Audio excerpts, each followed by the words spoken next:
On pourrait être en train d'assister à la mort de ChatGPT et d'OpenAI, la société derrière. Une bataille de pouvoir digne d'une intrigue de Game of Thrones est en cours et pourrait amener à la démission massive de 95% de l'effectif d'OpenAI.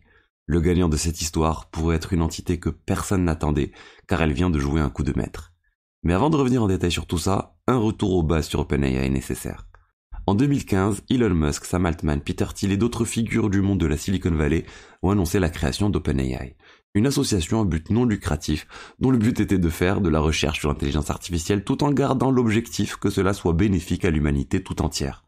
L'objectif final est de créer une intelligence artificielle générale ou AGI. Cela serait l'intelligence artificielle ultime qui pourrait faire la majorité des tâches intellectuelles mieux que les humains. Et dès le début, OpenAI voulait être très vigilant sur les risques associés à cette intelligence artificielle générale que j'appellerai AGI désormais. OpenAI a commencé en étant open. Toutes les recherches étaient publiées et n'importe qui pouvait utiliser et reproduire les modèles développés par OpenAI.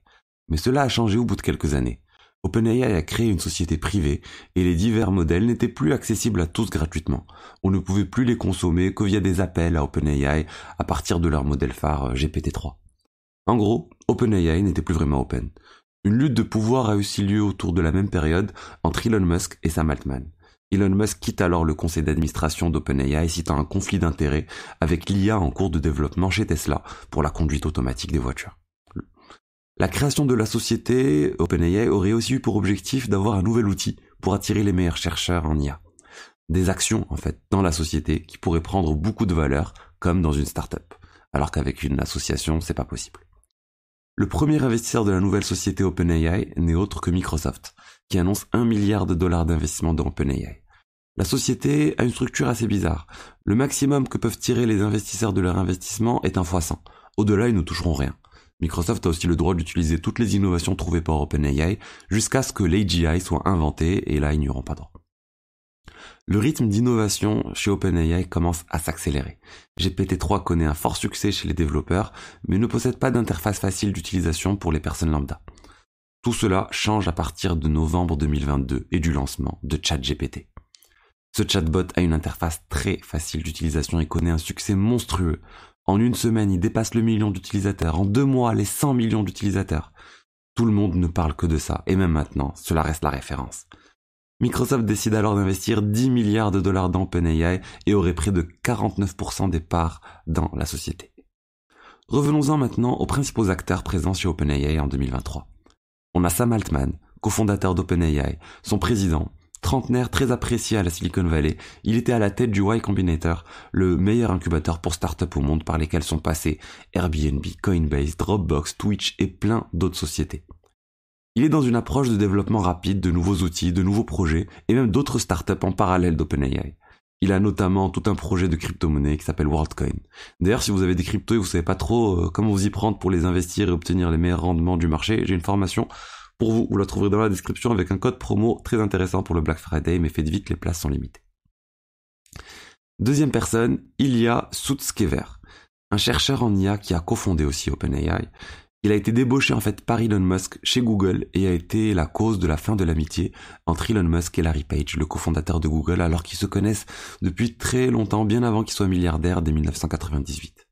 Ilya est celui qui a peur de l'AGI. Il sent en fait qu'on est tout proche de son arrivée. Il a même popularisé une sorte de cri de guerre chez OpenAI. Feel the AGI, ressent l'AGI, ressent l'intelligence artificielle générale, pour montrer en fait à quel point cela est proche. Il a même commandé un jour une statue en bois représentant un AGI non contrôlé qu'il a ensuite brûlé devant tout le staff pour leur rappeler leur mission. Oui, on doit chercher à développer l'intelligence artificielle générale, mais on doit le faire de manière contrôlée.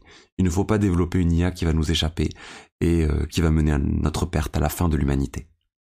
Troisième personne, Greg Brockman, ancien directeur technique de Stripe, cofondateur d'OpenAI, président du conseil d'administration chez OpenAI et un fidèle à Sam Altman. Il a été instrumental pour recruter énormément de talents chez OpenAI. Alors, dans la soirée du 16 novembre 2023, Sam Altman reçoit un message d'Ilya lui demandant un rendez-vous pour vendredi midi, donc le lendemain. Sam rejoint le meeting vendredi en visio et il est surpris de voir tout le conseil d'administration présent, sauf Greg Brockman, donc son allié. Alors qu'il en fait partie, il est même à la tête du board, Greg Brockman. Et là, Pendant ce call, Sam est informé qu'il est licencié d'OpenAI. 19 minutes plus tard, Greg Brockman reçoit un message d'Ilya qui lui demande de faire un call rapide. Alors Greg il se connecte au call et il apprend qu'il est éjecté du conseil d'administration mais qu'il n'est pas licencié. Il apprend aussi que Sam a été licencié. Alors la directrice technique d'OpenAI, Mira Murati, est choisie par le conseil d'administration pour être CEO par intérim. Elle a été informée de ça 24 heures avant par le conseil d'administration. OpenAI publie un post sur leur blog où ils annoncent tout cela. Le message est dur pour Sam Altman. Je cite.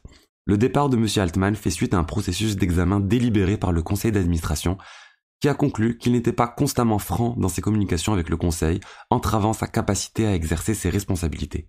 Le conseil n'a plus confiance en sa capacité à continuer à diriger OpenAI.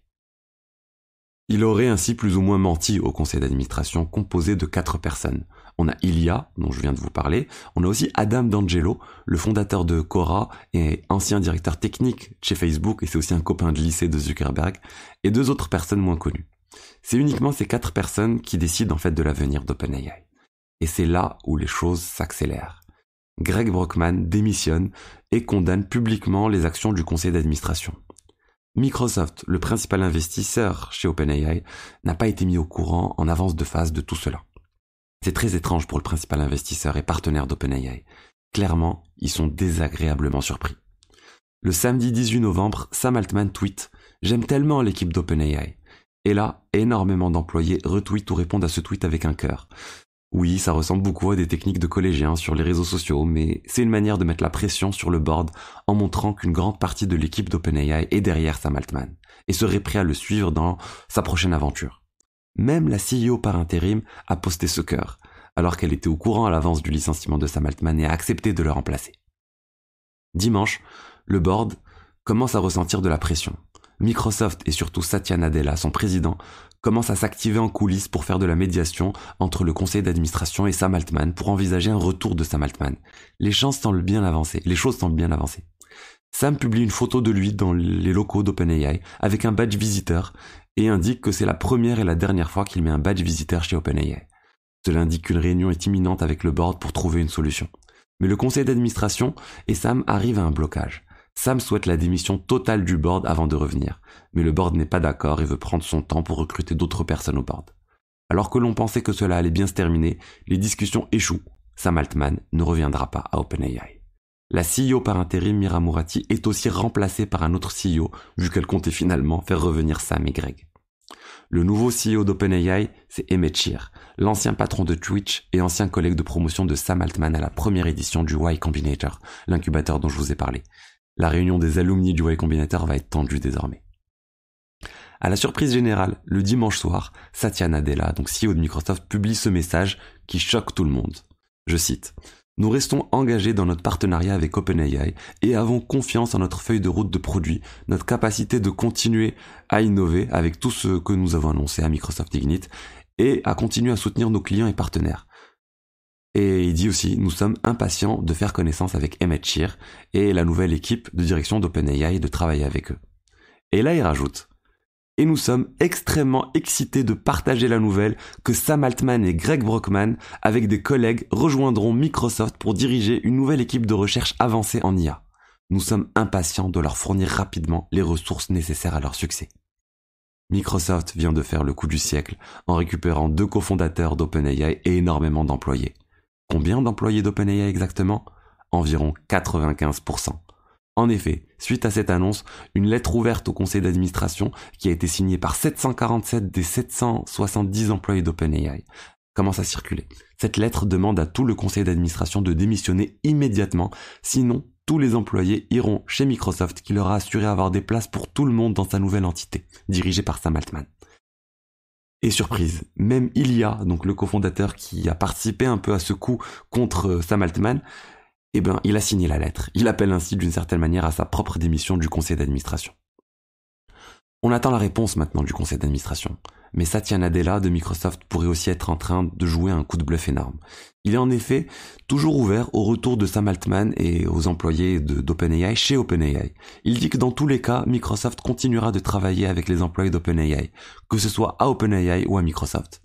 Ma théorie, c'est qu'ils préféraient que tout rentre dans l'ordre chez OpenAI, que Sam Altman revienne là-bas, que le reste des employés restent chez OpenAI. Cela reste en effet plus simple pour Microsoft de se dédouaner des divers risques et problèmes d'image que pourrait avoir OpenAI, tout en profitant de ses services et de ses innovations. De plus, les 10 milliards investis, c'est pas vraiment de l'argent qui va sortir de chez Microsoft pour aller chez OpenAI. C'est plus une carte cadeau gigantesque qui autorise OpenAI à utiliser la puissance de calcul de Microsoft dans le cloud. Donc au final, l'argent revient en grande partie dans les caisses de Microsoft, quoi qu'il arrive. Dans tous les cas, Microsoft semble être le gagnant.